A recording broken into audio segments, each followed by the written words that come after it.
서머나교회 볼게요. 예수님의 등장 모습. 지금까지는 에베소 교회를 통해서 구원관에 대해서 제가 구체적으로 설명을 했기 때문에 지금부터는 빨리빨리 넘어갑니다. 예수님의 등장 모습, 처음이요 나중이요 죽었다가 살아나신 분, 그러니까 부활신앙을 여기선 상징해요. 왜 부활신앙을 얘기할까요? 서머나교회가 순교자들이 나온 교회거든요. 칭찬합니다. 환난과 궁핍을 안다. 실상은 부요하다. 유대인의 회방도 너희가 이겼다. 유대인이 뭐냐면 사탄의 회, 사탄의 회예요. 그럼 왜 사탄의 회예요? 여러분 이거 이해하시려면 갈라디아서 보셔야 돼요. 그 다음에 사도행전 15장 보셔야 돼요. 무슨 얘기냐면 거짓 선지자들이, 거짓 교사들이 왔어요. 갈라디아 교회에. 뭐라고 그래요? 너희가 구원을 얻으려면 할례를 받아야 된다. 이렇게 얘기해요. 그러니까 너희가 구원받으려면 할례를 받아야 돼. 그래야 구원 얻을 수 있어.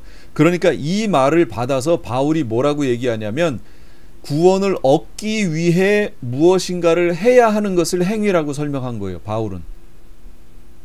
그래서 그 할례를 행위라는 말로 대치해서 설명하는 거예요. 지금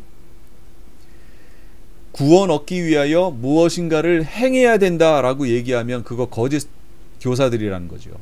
그렇게 얘기했던 이들이 유대인들이에요. 그들의 회방 지금 얘기하는 겁니다. 그거 사탄의 회다라고 지금 지적하는 거예요. 가난한 자 같으나 많은 사람을 부요하게 하고 아무것도 없는 자 같으나 모든 것을 가진 자. 이 세상에서는 가난한 자를 택하사 믿음에 부요하게 하시고, 가난한 자를 택하사 믿음에 부요하게 하시고, 이게 주님의 뜻이에요. 그러니까 이 서머나교회가 환난과 궁핍 이 가운데 있었다는 거예요. 실제로 환난을 당하고 아주 궁핍에 처해 있는 상황이에요. 그런데 주님은 뭐라고 평가하세요? 실상 너희는 부요한 자들이다 라고 얘기하는 거예요. 뭐에? 믿음에 부요한 자들이다. 그러니까 결국 이들은, 믿음에 부요한 자들은 주님이 오셨을 때 어떻게 될까요? 큰 상급 받겠지요. 저는 우리 여기 계신 분들이 다 이런 복을 받으시길 원합니다. 자칭 유대인을 조심하라는 거예요. 여기 지금 유대인의 회당, 자칭 유대인 조심하세요. 그러면 지금 자칭 유대인이라고 하는 이들은 누굴까요? 저 중동에 있는 이스라엘 말하는 거 아니에요. 자칭 유대인들의 신학적 관점을 주장하는 이들을 조심하라 그 얘기예요. 그럼 뭘까요? 율법주의. 율법주의의 뜻이 뭐냐면 무엇인가를 행하여 구원을 얻는다, 구원에 대한 약속을 받는다 라는 걸 말하는 게 율법주의예요. 우리가 지금 표현한 용어로 다시 설명하면 이거예요. 무엇인가를 내가 행하여서 구원에 대한 약속을 받아내는 것, 이렇게 할 수 있다고 주장하는 게 바로 율법주의예요. 우리가 기존에 알고 있는 용어로 표현하면 이거예요. 무엇인가를 행하여 구원 얻는다 라고 얘기하는 것, 주장하는 것, 이걸 율법주의라고 얘기하는 거예요. 여러분 율법주의가 맞아요? 아닙니다. 율법주의 아니에요. 자, 그 다음에 선민사상. 선민사상이 뭐예요? 나는 택하신 하나님 백성이다. 이거 유대인들이 가졌던 사상이잖아요. 그러면 이거 지금 없어요? 저 유대인들 말고 교회 안에 있어요, 없어요? 있잖아요. 이거 칼빈주의자들 이거 얘기하는 거 아니에요? 나는 선민, 나는 하나님의 택하신 백성이다. 하나님의 선택에 의하여 하나님 백성 됐다. 나는 선민이다. 똑같죠? 유대인들이 가졌던 사상하고 똑같아요, 여러분. 예정론이 그걸 말하는 거예요. 예정론을 믿으니까 선민, 하나님께서 택하신 사람이다 라는 그 관점이 생기는 거 아니에요. 그 다음에 칼빈주의라고 얘기하고, 칼빈주의만 그런 거 아니에요. 알미니안주의, 무슨 주의 하는 거, 이거 조심하셔야 돼요. 이게 다 자칭 유대인을 말하는 거예요. 그래서 이런 신학적 사조들, 이런 거, 그런 것 자체가 문제가 아니라 성경을 통해 확인받아야 한다고 제가 얘기했어요. 속으로 아브라함이 우리 조상이라고 생각하지 말라. 속으로 아브라함이 우리 조상이다라고 생각하지 말래요. 유대인들이 그랬잖아요. 우리에게 말씀하시는 거예요. 너 속으로 하나님이 나를 선택했다라고 말하지 말라, 그 얘기예요. 지금 그렇게 신앙생활하는 사람이 교회 안에 지금 얼마나 많아요. 조심하셔야 돼요. 이런 서문학 교회에 권고하십니다. 장차 받을 고난을 두려워하지 말아라, 이렇게 얘기하세요. 또 죽도록 충성하라, 이렇게 얘기해 주세요. 실제로 서문학 교회에서 12번째 순교자가 나왔는데 그게 폴리갑이에요. 이 폴리갑이 누구냐면 사도 요한의 직계 제자예요. 사도 요한으로부터 말씀을 배웠던, 신앙을 배웠던 직계 제자가 이 폴리갑이에요. 이 폴리갑이 바로 이 서문학 교회를 담당하여 그 교회를 운영해 오다가 여기서 순교한 거예요. 그리고 이 폴리갑에게서 이레니우스라고 하는 사람이 또 배우게, 제자 훈련을 하게 된 거고, 이런 서문학 교회에게 약속하십니다. 2장 10절, 생명의 면류관을 주겠다. 둘째 사망의 해를, 둘째 사망이 뭐예요? 불못, 지옥이지요? 해를 면하게 해주겠다. 여러분, 순교잖아요. 순교. 순교니까 둘째 사망에서 벗어나지요. 순교가 제가 최고의 복이라고 얘기했잖아요. 둘째 사망, 불못 얘기하는 거예요. 이게 서문학 교회입니다. 면류관을 사모하라.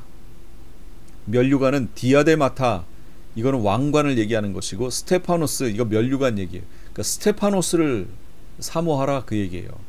성경에 나온 면류관이 생명의 면류관, 자랑의 면류관, 의의 면류관, 영광의 면류관, 이런 면류관들이 있어요. 요건 하나 쓰면 다른 나머지 세 개는 못 쓰냐? 아니에요. 그 하나 위에 또 하나를 또 쓸 수 있고 또 쓸 수도 있어요. 그러니까 여기 계신 분들이 이렇게 성경에서 말하고 있는 면류관을 여러 개로 이렇게 막 받으시는 우리 성도님들 다 되셨으면 좋겠어요. 그 올림픽 때 금메달을 따는데 하나만 따는, 이게 하나 따는 것도 어렵죠. 이거 어떻게 따요? 전 세계에서 1등이라는 얘기인데 어려워요. 그런데 하나만 따는 게 아니라 막 3관왕, 4관왕씩 하는 사람들이 있잖아요.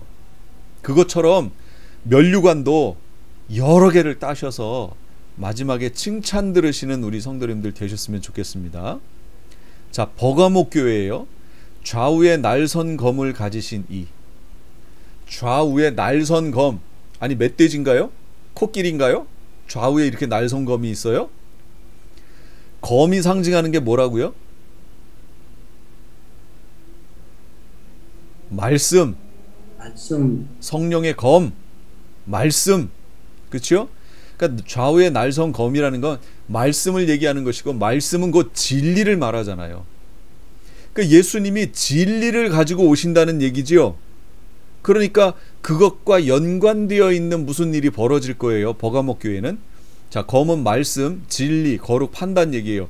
구원의 투구 성령의 검, 곧 하나님의 말씀을 가지라. 하나님의 말씀은 살았고 활력이 있어 좌우의 날선 어떤 검보다 예리하여 혼과 영과 및 관절과 골수를 찔러 쪼개기까지 하며 또 마음의 생각 뜻을 판단하신다. 계시록 2장 16절, 회개하지 않으면 내가 속히 너에게 가서 내 입의 검으로 그들과 싸우리라.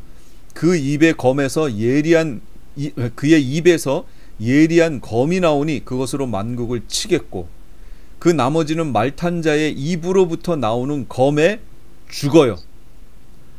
그러니까 이 19장은 이건 아마겟돈 전쟁 얘기하는 거거든요. 이 아마겟돈 전쟁할 때 말탄 자의 입, 여기 말탄 자가 누구냐면 예수님 얘기해요. 메시아 얘기해요. 메시아가 오셔서 그 입에서 검이 나와요. 뭐가 나온다는 거죠? 말씀이 나온다는 거죠. 말씀으로 선포하신다는 거죠.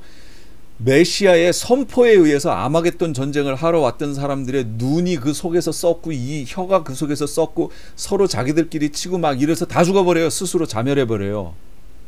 이거 얘기하는 거예요. 이 버가목 교회도 칭찬으로부터 시작하십니다.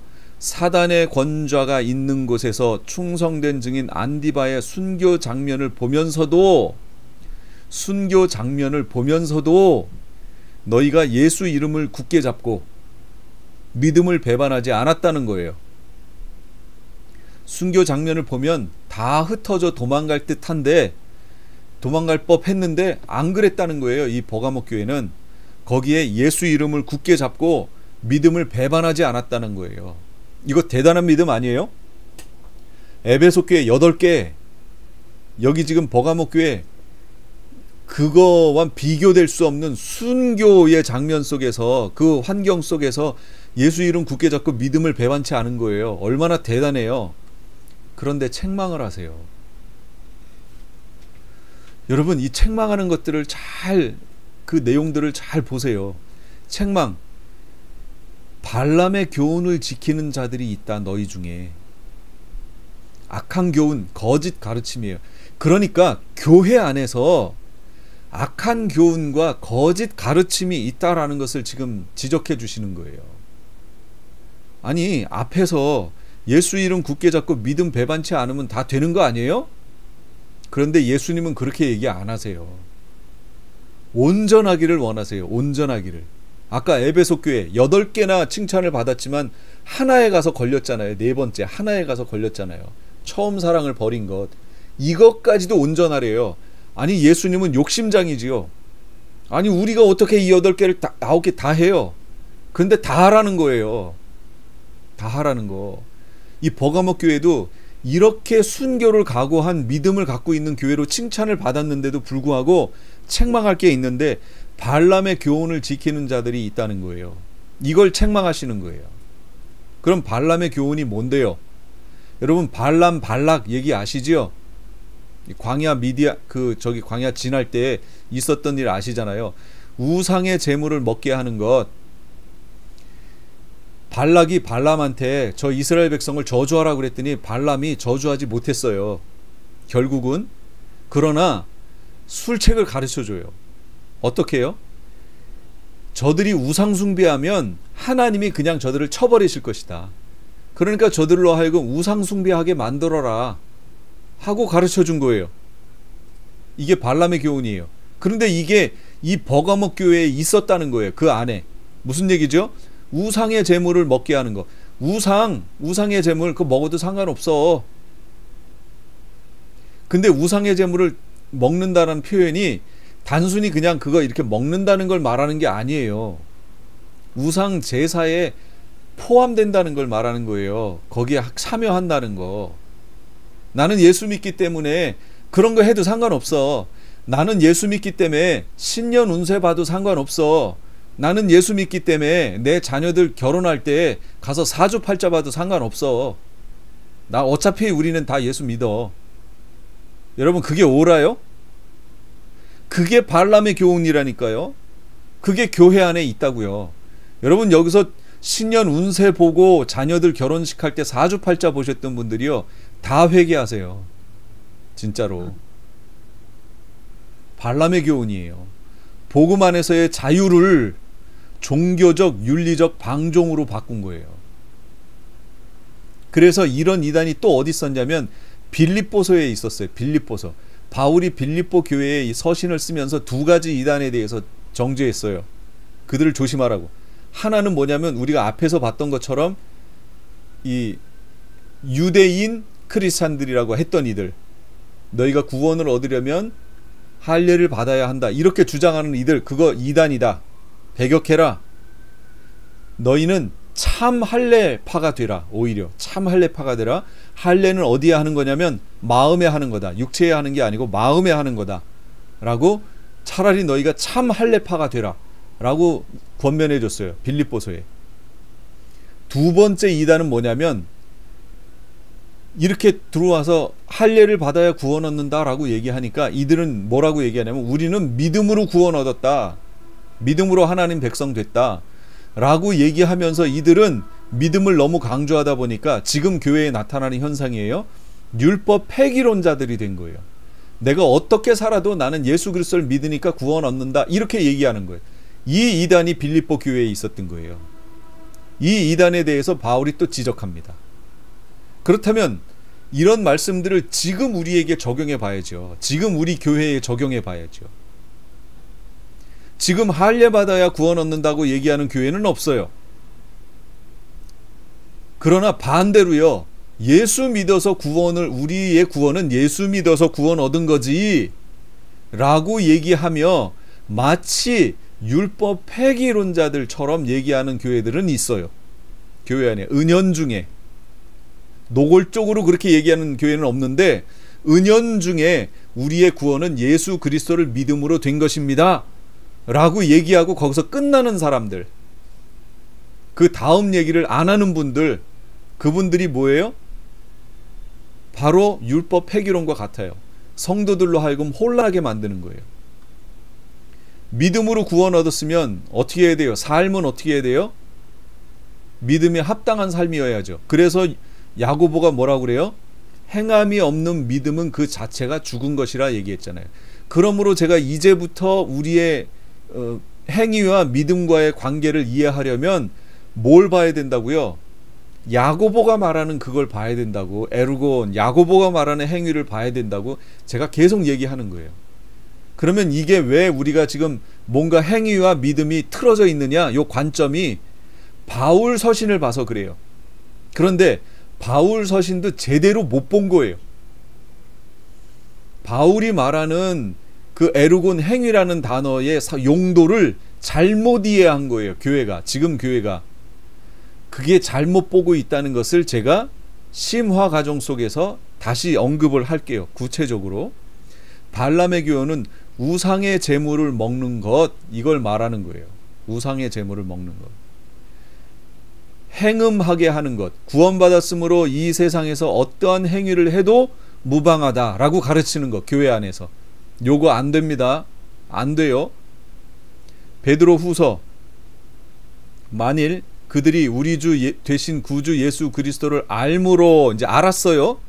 세상의 더러움을 피한 후에, 우리가 흔히 말하는 구원 얻었다는 얘기예요. 구원받은 후에 다시 그 중에 얽매이고 지면 뭐예요? 예전 삶으로 돌아가면 그 나중 형편이 처음보다 더 심하리니 의의 도를 안 후에 받은 거룩한 명령을 저버리는 것보다, 그러니까 의의 도를 안 후에 받은 거룩한 명령을 저버리는 것보다 알지 못하는 것이 도리어 그들에게 나으리라. 오히려 모르고 그냥 지옥에 가는 것이 알고 배도하고 지옥에 가는 것보다 더 낫다는 거예요. 가늠한 여인들아, 세상과 벗된 것이 하나님과 원수됨을 알지 못하느냐? 그런즉 누구든지 세상과 벗이 되고자 하는 자는 스스로 하나님과 원수되는 것이니라. 그들이 바른 길을 떠나 미혹되어 부올의 아들 발람의 길을 따르는도다. 그는 불의의 삭슬을 사랑하다가 바른 길을 떠났다고 그러잖아요. 떠났다고. 바른 길에 있다가 그 바른 길에서 떠나 미혹되어 발람의 길을 따른다고. 교회 안에 이런 사람들이 많아요. 지금 뭐가 그렇게 가르쳐요? 신학이 그렇게 가르친다고요. 지금. 그래서 제가 자꾸 지적하는 거예요. 미혹됩니다. 이 마지막 시대에는 거짓 선지자들이 일어나서 미혹한다고 그랬잖아요. 그래서 이 미혹으로 인하여 발람의 길로 빠져드는 거예요. 버가모 교회가 그랬다고요. 지금 민수기, 이거 발람의 꾀 나오는 거 읽어보시고요. 니골라당의 교리를 지키는 자들이 있다. 그러니까 이 버가모 교회는 발람의 교훈을 지키는 자들도 있고 니골라당의 교리를 지키는 자들도 있었어요.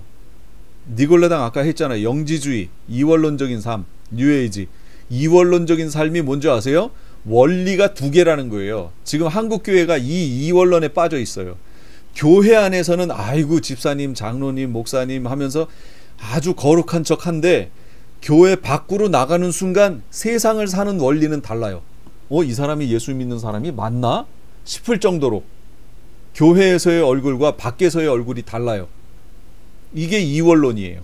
원리가 두 개로 살기 때문에 이원론이에요. 여러분, 이렇게 교회 생활하시면 안 됩니다. 그러면서도 뭐라고 그래요? 나는 예수 그리스도 믿어서 구원 얻었어. 내 이름이 생명책에 기록됐어. 이렇게 얘기하겠죠? 여러분, 그 사람들 구원 못 얻어요. 못 얻어요. 그래서 구원론을 다시 정립해야 돼요. 우리 교회가 권고하십니다. 회개하라, 이렇게 얘기해요. 회개하라. 아까 에베소 교회도 회개하라 얘기했죠? 그러니까 계시록의 내용은 뭐냐? 회개하라라는 내용이에요. 회개하라. 경고, 회개하지 않으면 내가 속히 너에게 가서 내 입의 검으로 그들과 싸우겠다. 검이 뭐라고 그랬어요? 하나님 말씀, 진리, 거룩이잖아요. 진리잖아요. 참과 거짓을 가르시겠다는 거예요. 너희가 여태까지 행했던 그 내용이 참인지 거짓인지 가르시겠다는 거예요. 너희가 진리 안에서 행한 행인지 아닌지를 보겠다는 거지요. 근데 예수님이 오셔서 그 검으로, 말씀으로, 진리로 딱 대조해 봤더니 거짓인 게 드러났어요. 발람의 교훈이었고 영지주의였고 이원론적인 삶이었어요. 그러면 어떻게 된 거지요? 진리 안에 머물지 않은 거잖아요. 예수님과 싸움의 대상이 됐는데 그 사람이 구원 얻을 수 있나요? 절대로 못 얻지요. 예수님과 싸움의 대상이었는데 그 사람이 어떻게 구원을 얻어요? 그래서 계시록은요, 한 번 구원이 영원한 구원이라고 얘기하지 않습니다. 그러니까 칼빈이 요한계시록을 주석하지 못한 게 맞아요. 칼빈이 본인이 갖고 있던 신학적 관점으로 계시록을 해석하면 걸리는 게 한두 가지가 아니에요. 지금 다 걸려요. 이런 부분 어떻게 해석할 거예요? 촛대를 옮겨버리겠다. 내 입에 검으로 싸우겠다. 이런 부분들을 어떻게 해석할 거예요, 대체? 이기는 자에게 내가 감추었던 만나를 주고 또 흰 돌을 줄 것이다. 감추었던 만나는 예수 그리스도가 주시는 생명 양식 얘기하는 것이고, 흰 돌은 상급으로서의 승리, 새 이름 얘기하는 거예요. 하나님이 에덴 동산을 창설하신 후에 아담에게 어떻게 하셨죠? 생육하고 번성하여 땅에 충만하라, 땅을 정복하라, 땅을 다스리라 라는 왕권을 주셨죠. 왕노릇의 명령을 주셨지만, 주셨어요. 주시고 곧바로 아담이 행한 게 뭐냐면 동물들의 이름을 지어준 거였어요. 이름을 지어준다라는 의미는요, 나에게 너희는 속해 있다, 그걸 말하는 거예요. 여러분이 만약에 강아지 한 마리를 입양했다고 쳐요. 강아지가 오자마자 주인의 이름을 정해줄까요? 여러분이 강아지의 이름을 정해줄까요? 여기 계신 분들이 강아지의 이름을 지어주지요. 그러니까 이름을 지어준다는 얘기는 주권이 그분께 있다는 거예요. 여기서 흰 돌, 상급으로서의 그 흰 돌에 이름을 새겨준다는 얘기는 뭐냐면, 하나님이 주인으로 우리는 하나님께 속한 자가, 영원히 속한 자가 된다는 걸 말하는 거예요. 지금은 우리가 부모님이 지어주신 이름을 가지고 살고 있죠. 왜냐하면 부모님이라고 하는 그분에 속해 있게 된 거지요. 그래서 흔히 우리 이런 말 하잖아요. 호적을 파버린다. 그건 뭐예요? 너는 이제부터 나에게 속한 자가 아니다. 그 뜻이잖아요. 성경에서 이름을 주신다는 것은 신분과 관련돼 있어요. 하나님께 속한 자다. 그러면 이제 회개하라. 회개하면 이 모든 것들을 너희가 이랬을지라도 회복시켜 주겠다라는 거예요. 관계를. 그래서 계시록의 주된 내용은 회개하라다 라고 제가 얘기 계속했어요. 에베소 교회 회개하라. 이 버가목 교회 회개하라. 회개해야 회복이 된다라는 거예요. 관계가, 약속이 회복된다는 거예요. 그걸 지금 얘기하고 있는 거예요. 그러니까 이거 들으시고 어떤 분들 또 그럼 어떡하지? 나 지금 구원을 잃었나 봐. 이렇게 두려워하시지 말라는 거예요.